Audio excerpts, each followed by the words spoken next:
Hey everyone, Henry here, welcome back. Right now I am going to watch Frenzy.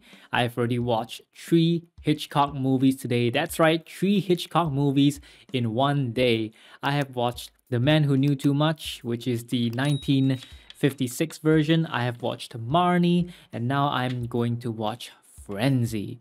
So I've watched an innocent American family getting involved in a plot. I've watched a not so innocent woman go through, well, some things. I don't want to spoil the movie for those who haven't seen it before. So I wonder what Frenzy is going to be about.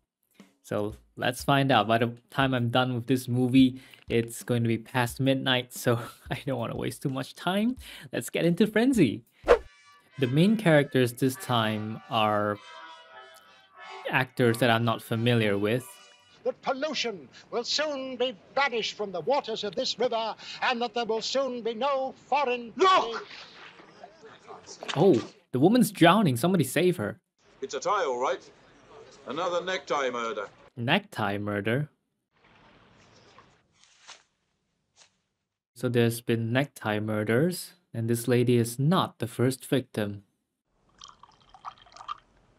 In this pub, we sell liquor, we don't give it away. I was going to pay for it. Oh, yeah, I'm sure you were. Come on, Blaney, outside, you're fired. You can't do that. He never stole nothing in his life. But apart from the fact, half the time, he's pulling your tits instead of pulling pints. Now, look here. He can't keep his hands off you. And what about you? Always fingering me? Whoa. I'm off. Keep the change. Just a minute. It was a little matter of £10 I advanced you on your salary. There you are. You know what to do with them. Are you all right? Don't worry, I've got a bit left. Look, this is Covent Garden, not the Garden of Love. How about starting work? Look after yourself. I'll call you. Ah, Dick. Well, I was just coming over for a quick one. I have just been given the push. You weren't pissing in the beer again. Again? What are you going to do now? I haven't decided yet. Well, if you're in Stuck, you know where to come. Thanks. Why don't you go and have a chat with your ex? She's doing all right, isn't she? You're all right for a few quid? Yes, thanks all the same. Because if you're not... No, really. I just got paid. Hey, I'll take one of these back to your girlfriend, Babs. Get her to peel you one. Beulah, peel me a grape. No, the grapes do look good. It won't be the same in the old Globe now. Well, Babs is still there. Yeah, that's true. And she's prettier than you. A matter of opinion. This afternoon in the 3 o'clock, coming up. Put your word on, she can't lose. The little birdie told me, and my little birdies are reliable. This necktie fellow's giving him a bit of a headache, though. Can't seem to get a line on him. Have you tried advertising? Oh, very funny. You're one for the birds. Ask them all if they've ever had any amiss with a bloke like that, would you? Don't worry, Sergeant, I'll put the word about. Well, thanks, Mr. Rusk. The man who's killing these women is a criminal, sexual psychopath. He rapes them first, doesn't he? Yes, I believe he does. Every cloud has a silver lining. They appear as ordinary, likable, adult fellows. But emotionally, they remain as dangerous children. They're particularly dangerous when their desires are being frustrated. We haven't had a good, juicy series of sex murders since Christie. And they're so good for the tourist trade. What about coming up, then? No, I'm afraid I haven't any time. No, coming up. The horse. It won by a mile. 20 to 1. What did I tell you? He spent his money on a large brandy. Still got the grapes, then? You tell her to take the pips out. They're bad for the appendix. Ta-ra. Bye. Thanks again for the tip. Yeah, I always heard that you don't eat seeds from fruits. It gets stuck in your appendix. Damn it to hell! Oh, that's a waste of perfectly good grapes. Our ultimate satisfaction is the making happy of two lonely people. And I know you'll both be very happy. After all, I know you're both mad about beekeeping. And there's nothing like a shared interest. Like a matchmaking service. My late husband, Mr. Davison, was up at 5:30 every morning of his life. By the time he brought me my cup of tea, which he did punctually at 9:15, he would have cleaned the whole house. You can inform Mrs. Blaney that one of her less successful exercises in matrimony has come to see her. Is Mrs. Blaney expecting you? Everybody expects a bad penny to turn up sooner or later. How is everything then, Brenda? Things are going very well. I'm amazed that in an age where practically everybody considers marriage is hell, that you can find any clients. If you've just come round here to insult I'm not insulting you, for Christ's sake. Will you please lower your voice? Why? Monica, dear, it's nearly 4:30. Why don't you take the rest of the afternoon off? I do hope we're not going to have a repeat of that. Me violent? When I raise a hand to the goddess of love, what Brenda Blaney brings together, let no man put asunder. I didn't say you were violent to me. Violent tendencies, or a short temper, I guess. I'm sorry. I've had a bad day, that's all. I lost my job. I'm sorry. I wonder what the rest of the day has in store. Dinner with me, I hope. Thanks for a lovely evening. It was great. I mean that. You ought to get married again, Richard. Oh, no. How long did we have? 9 years, was it? That's a long time. You know what filthy luck I had. Was it my fault that the roadhouse didn't go? It was going fine till they opened the bloody motorway. I know life can be very unfair, but you never used to be sorry for yourself. Richard Blaney, EFC, for inspiring leadership, skill, and tenacity of purpose. You divorced him. That's what happened to him. Ooh. Now look what you've done. Let me help you. Leave me alone. Yeah, short temper indeed. I'm sorry. I didn't mean that. And then I'm sorry, apologizing after the fact. Will you be all right? You did say you hadn't enough money to put on that horse. You've done enough for one day. And when you're down on your luck and life beats you down to the pavement. Can I come in? I'd like to see where you live. All right. But only for a few minutes, mind. What's that thing that looks like a periscope? Oh, he has to sleep at a shelter. It just fell out of your pocket, Governor, onto the floor. You keep your hands out of my pockets or I'll break your arms. Honestly. How is there money in there? Oh, did his ex-wife give him the money? That's so kind of her. She slipped the notes in. I waited in the courtyard till I saw her go out to lunch. You're the one I wanted to see. Look, Mr. Robinson, you want women of a specific type. Certain peculiarities appeal to you, and you need women to submit to them. Somehow, I don't think our clients would appreciate your conception of a loving relationship. I get on with all sorts of people. You're not the only matrimonial agency, you know. Then go elsewhere. Good point. I like you. Oh. That's the main point, You're isn't it? my type of woman. I respect a woman like you, and I know how to treat her as well. You know, in my trade, we have a saying, don't squeeze the goods till they're yours. I would never do that. I've just remembered a call I've got to make. There's no need to call the police. Come up and have a slap-up lunch with me. No, I really can't leave the office just now. I'd buy you the best lunch in town. No, all right. Just let me wash my hands. I thought we were going to... What happened to you? Don't squeeze until it's yours. All right, I know what you want, but not here. My secretary may come back in a minute. Really? The outside door is locked. She's got her own key. I don't believe you. Man, this guy's dangerous. He needs to be arrested for assault and attempted rape. Take the money out of my bag, but please. He doesn't want money. Get a weapon, get a weapon. A pen. A letter opener? It's you who I want. You're my type. Yes. You are my type. All right, I won't struggle. Oh, but I'd like you to struggle. Don't tear my dress. Oh man. After this, she can report him for rape. Shall not be afraid for the terror by night, Lovely. nor for the arrow which flies by day. Lovely. Lovely. Bitch! Women. They're all the same. Oh no, he's the one? Now you've really got to struggle. Oh, come on. Poke his freaking eyes out. Oh my god, Monica, where the heck are you? Your boss needs you. He's the killer.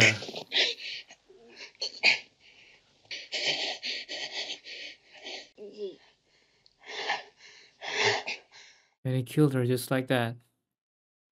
Dang, if only she had a weapon.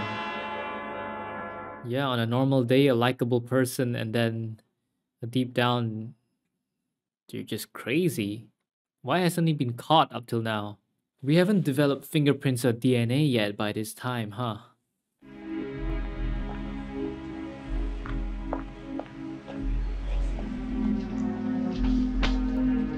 He's gonna find his ex-wife dead.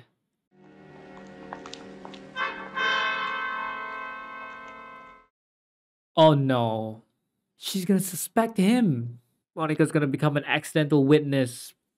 But she's witnessing the wrong person.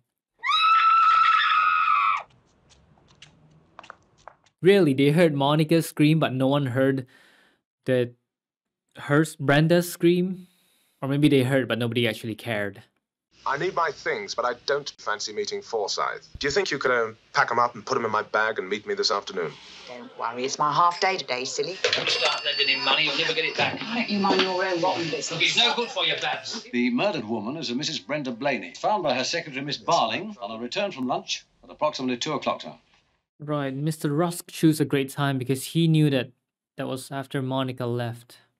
She says she saw the murdered woman's ex-husband leaving the building just as she came back, sir. He came here yesterday afternoon. It was perfectly horrid. They started having a row almost immediately, and Mrs. Blaney came out and said I might go. Mr. Blaney was becoming very violent. Did he strike Mrs. Blaney?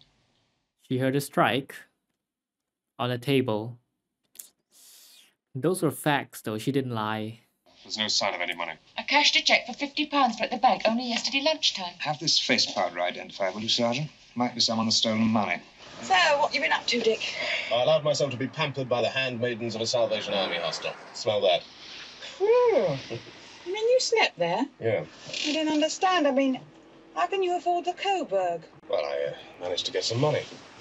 Since last night? Yeah. Brenda gave it to him. People could misunderstand that, though. They'll think he stole the money from Brenda. And if Brenda was the one who gave it to him, then yes, it's gonna have her face powder on it. And here's the thing, this time, I'm sure by the time this movie is released, the Hays Code has been abolished, so the murderer could actually get away with it. That's why they could show the entirety of Brenda's murder. Double bed, please. Yeah, I see. That'll be £10 plus service charge of £2. He just got some money last night, and today he's spending lots of it already. He's gonna learn to manage his money. You send this to the cleaners for me? Certainly, sir. And this. Tell them that it's urgent.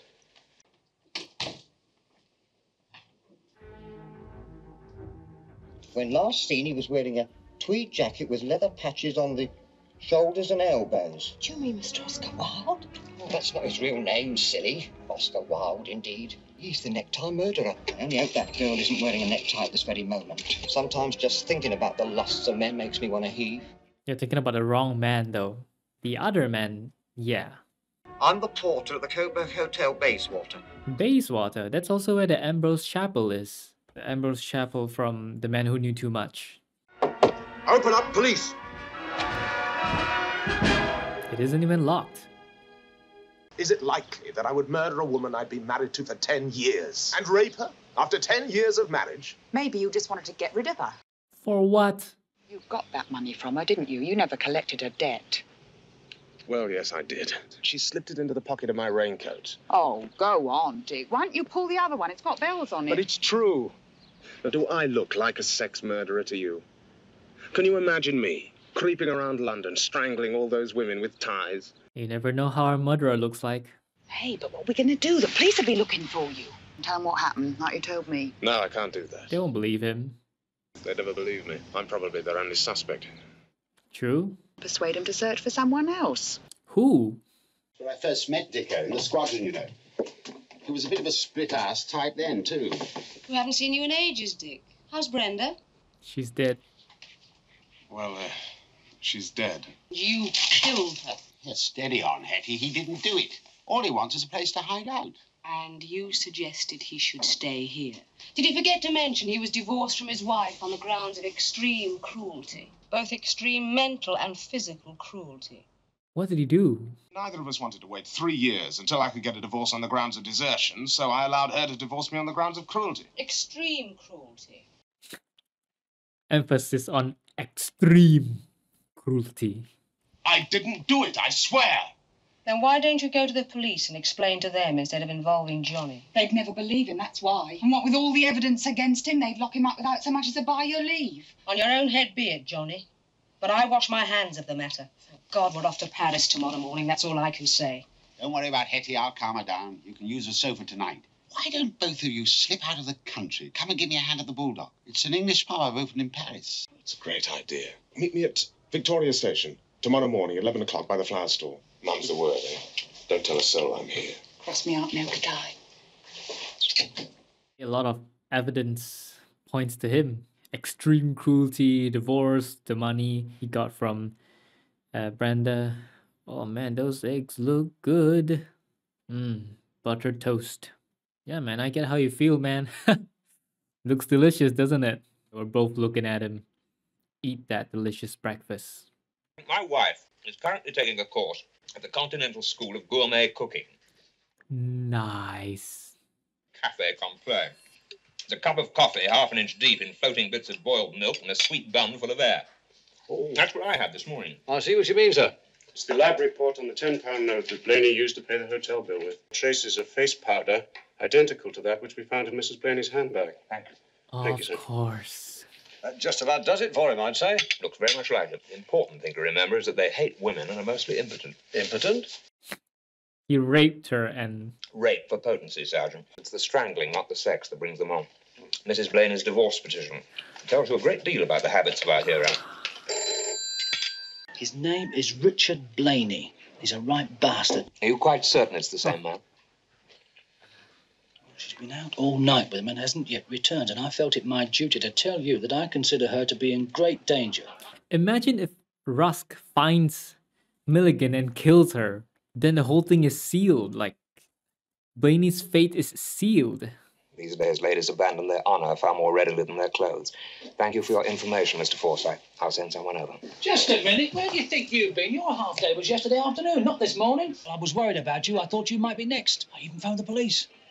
They want to pick him up and put him where he can't strangle any more women, and you better help him. Because the sooner that madman's behind bars, the better. You can stuff your rotten job right up your jacks. Come back, you! Oh, balls! Got a place to stay? Oh, shoot! Oh god, if she's killed, then oh my god, Blaney! Fate is working against you. You can have the place to yourself. I'll take you there now. And if you like, I'll go back to the Globe and pick up your stuff for you. I'll just stay there one night if you don't mind. Suit yourself. Where's he hiding out? Can't tell you, Bob. Oh, Dick and me have always been mates, you know that. A girl like you ought to travel, see the world a bit. The Cape, California, Jaffa. Oh my god. You got the whole of your life ahead of you. Might be cut short because of you. I don't know if you know it, Babs, but you're my type of woman. Well, Babs is gonna be found dead. Perhaps Joseph and Johnny and Hattie will believe that Blaney's not the killer. Maybe Blaney should have gone to the police so that he can be locked up behind bars, and then when people see that there are still necktie murders, then they'll know it's not Blaney. It's crazy, isn't it? A murder could be happening right behind those windows and nobody would know, even though they're walking just on the same sidewalk. Hungry? Yes. It's a soup de poisson, dear. I know you'll enjoy it. Poisson? Left her job this morning. What's more, I don't know where she is either. You're certain he's the one? Oh, yes, he's the one, all right. What? What the heck is that? Seafood? Oh yeah, I mean, probably is seafood. Did he, dear? Yes. Paid for his extremely expensive room with a £10 note. The note bore traces of the same face powder we found in Mrs. Blaney's handbag. That ties it up, then. Yeah, that ties it up, sadly. He doesn't seem to have been very discreet, does he? Discretion is not traditionally the strong suit of the psychopath, dear. Then how has he escaped so far? What exactly is in this soup? It's delicious. Nah, man, just tell her the truth, man. Since that must have been fairly satisfying, I thought a simple roast bird would be enough. What bird? Pigeon? Kai o raisin. I must say, I'm very worried. About Mr. Blaney? Yes. No, about your cooking. We've got to find him before his appetite is whetted again. I just use my hands at that point. It's so small. See, that's the thing. He's always been so careful, and there's been so many necktie murders, and the police wasn't able to catch him at all because he's so slippery. So how could he possibly be Blaney, who is so careless and doesn't cover his traces at all, right?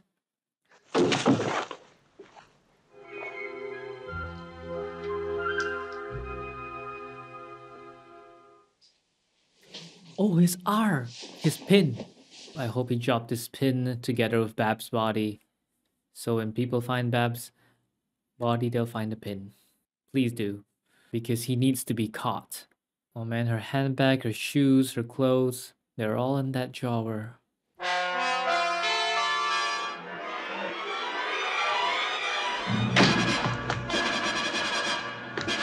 If someone catches him red-handed while he's searching the body, that's even better.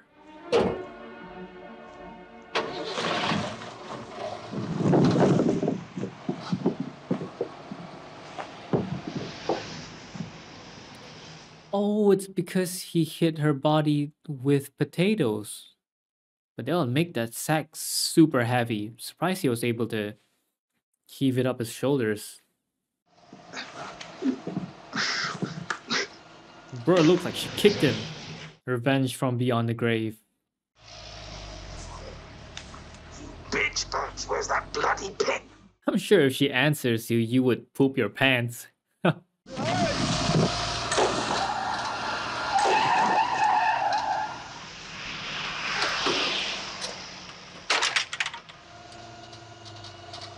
Oh no, he found the pin. Rigor mortis. Hands are clenched. Prick your finger on it. Bleed. What? I mean, even rigor mortis can't be that strong. Dang, that's what you call a death grip. Oh. No, Babs, don't let go. Ah, why'd he have to find it? Do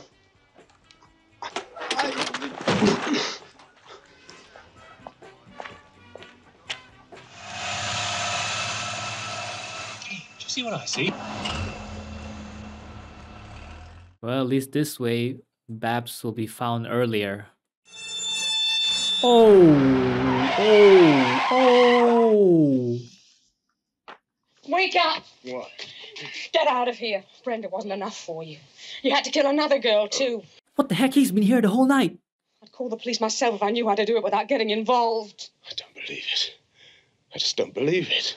He knows where they found her. He put her there. What nonsense? I haven't left this room all night. Exactly. I don't believe you. Miss Milligan had been dead for at least 12 hours when they found her at 3 o'clock this morning. Dick was here with us from the time she left to the time he went to bed, so he couldn't have done it. Poor kid. You're in the clear. We can give you an alibi. You do no such thing. What? We know that he didn't kill Miss Milligan. We've got to tell them he was here with us. But we don't know he didn't kill Miss Milligan. For all we know, the time given out on the radio might have been a trap. But you're my only alibi. Well, I'm sorry, old chap. You see, I've got to get to Paris today. I can't afford to be kept here. Don't worry, I'm going. I'm a little choosy with whom I spend my last hours of freedom. I suppose they're trying to find out if anybody saw Blaney putting poor old Babs on that potato truck. You think he did it, do you? Why don't you? I'm not as eager as some to turn on my old mates. What you doing here? I'm sorry, Bob, but I had nowhere else to go. I wouldn't have come now, except that you did say if I needed anything, anytime. Oh, yes, of course. But you took a hell of a chance coming here this morning. You came to the person who killed your freaking ex-wife. And Babs. We've got to believe me. I haven't murdered anyone. Of course you wouldn't, Dick. No, the police, as usual, have got the whole thing arse about face.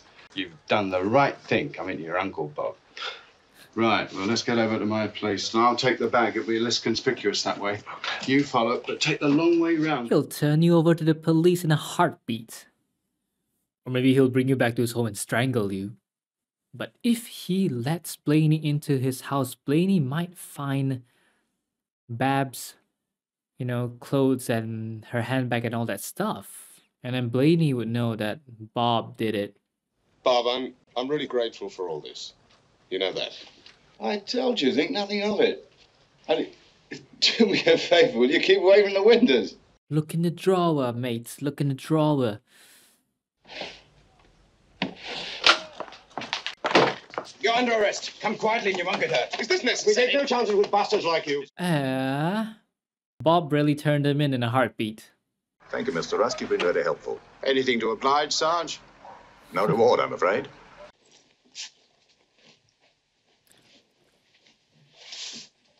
Damn! Rusk. Bob is smart. My God, of course, Bob is so freaking smart. Of course he'd do that. I didn't even think that he would do that. You have been found guilty of a terrible crime. On its ghastly and wicked nature, I will not dwell. Rusk! Where are you? One of these days, you bastard! One of these days, I'm gonna get out and kill you, you bastard! I've got nothing to lose now! Yeah, he knows it's Rusk, but no one would believe him. If only Babs was still holding on to that pin. I might as well do what I'm being put away for! You remember that? You remember that? Yes, Inspector, I remember him well. He came here on 2 or 3 occasions. He wanted us to find women for him who enjoyed certain peculiarities. Who enjoyed being hurt, that sort of thing. Quite.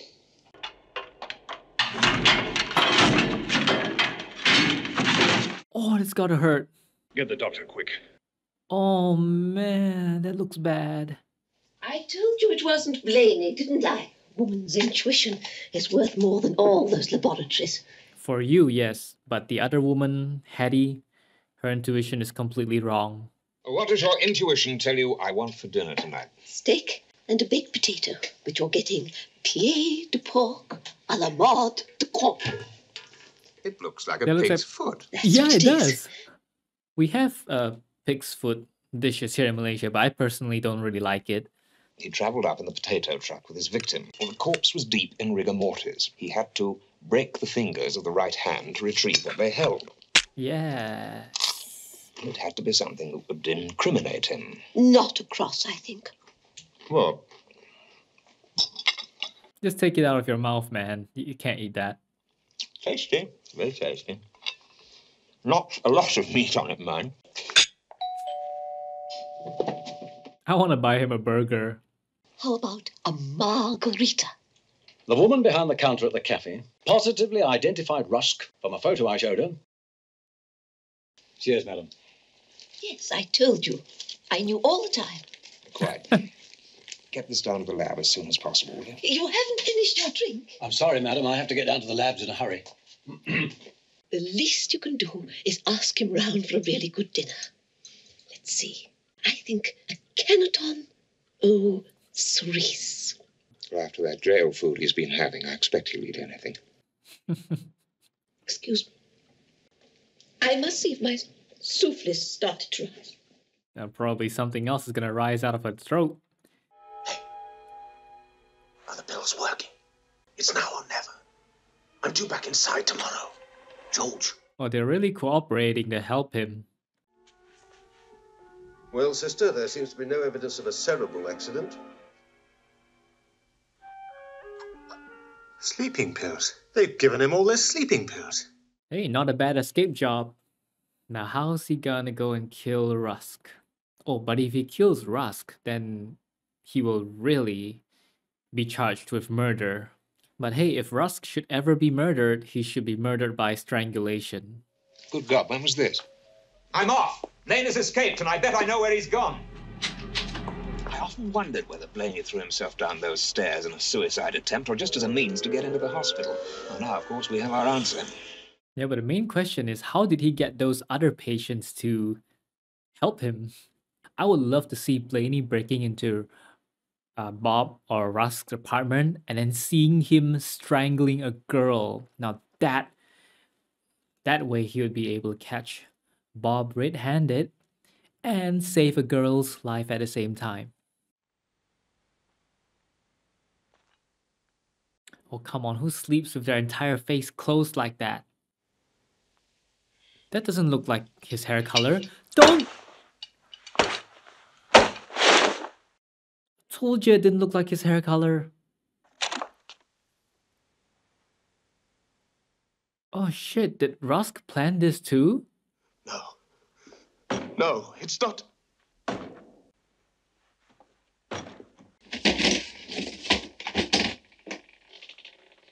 Mr. Rusk, you're not wearing your tie. You're caught, man.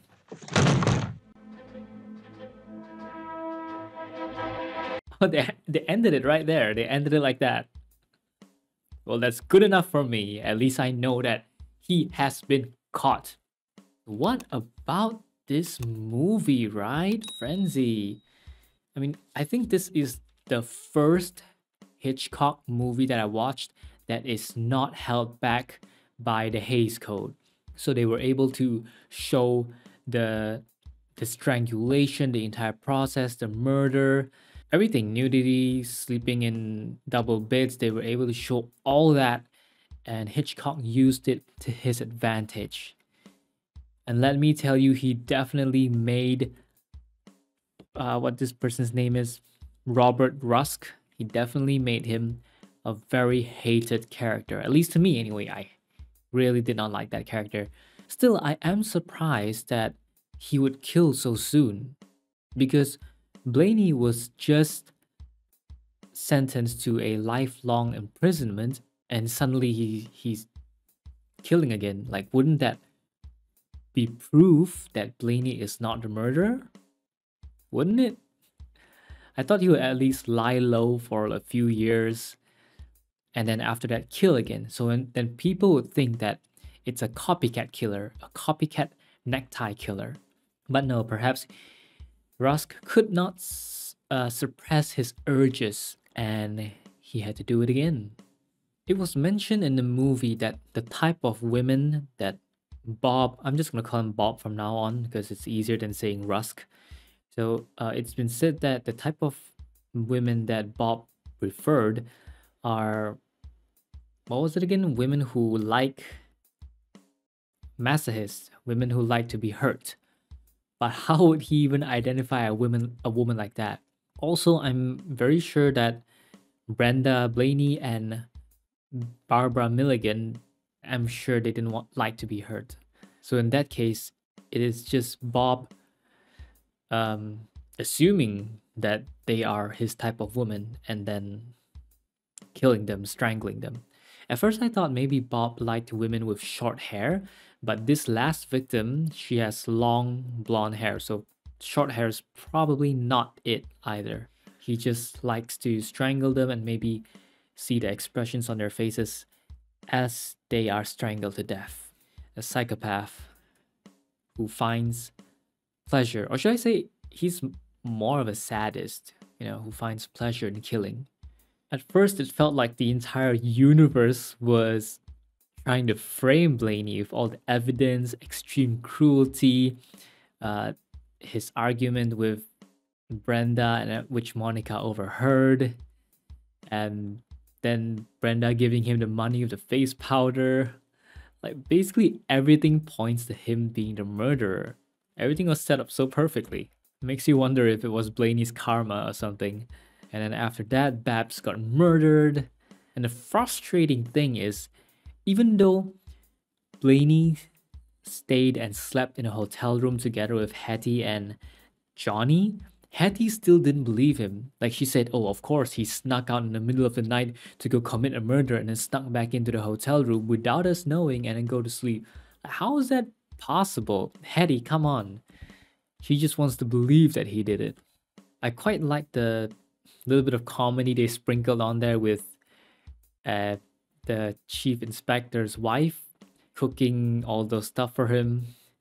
There's nothing wrong with taking a class on gourmet and testing out new recipes, but I feel like all those things that she tested out were more exotic types of food. So it was very sad to see the chief inspector forcing the food down his throat. Or more likely, he stayed hungry for most nights because the dinner just isn't appetizing or filling enough. Poor guy. Oh, and remember the scene after Blaney escaped and then the chief inspector got the call? When he said he'll be going out, his wife didn't answer him. Did y'all notice that? So I think his wife must be in the toilet either vomiting or having a huge diarrhea from the margarita that she herself made. So she didn't even have the ability to answer him when he said he was going out. That's what you should do though. As a chef, you should taste your own food or drinks before you serve them to people. The movie just made me feel frustrated for the first half because Blaney was framed, everyone believes that he did it, and even Hetty believes that he did it. So it was really frustrating for the first half of the movie. And then the rest are just little funny frustrations for the chief inspector for not being able to eat good food. Well, today was a really enjoyable day with 3 Hitchcock movies back to back. And now it is time for a good night's sleep. So, good night everybody. Thanks for watching and I will see you in the next video. Peace.